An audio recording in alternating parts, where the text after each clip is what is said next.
Kilimo Roundtable Africa, jukwaa linalokutanisha pamoja wadau wa kilimo kutoka serikalini, sekta binafsi, wawekezaji na wakulima ili kujadili ni kwa namna gani tunavyoweza kufikia malengo ya maendeleo endelevu, kuhakikisha kwamba usalama wa chakula unapatikana, lakini pia na lengo la kulisha Afrika na dunia nzima.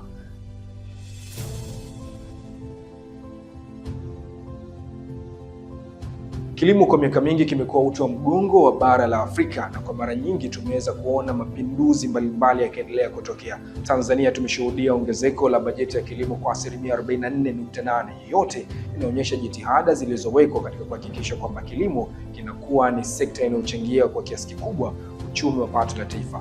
Mwaka jana Kilimo Roundtable iliwakutanisha wadau zaidi ya 300 pale katika ukumbi wa mikutano mjini Dodoma na kujadili juu ya sera na itifaki za kuweza kuhakikisha kwamba kilimo kinakuwa na mchango na kukuza uchumi wa Tanzania.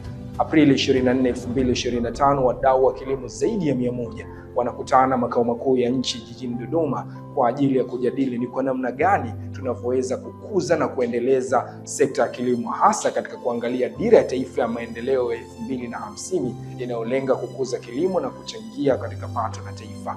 Mchongo TV tutakuwa mubashara kabisa kutokea pale Dodoma katika ukumbi wa mikutano wa Morena Hotel, na tutakuletea kila ambacho kitakachoendelea pale. Kilimo Roundtable Africa, twende tukailisha Afrika.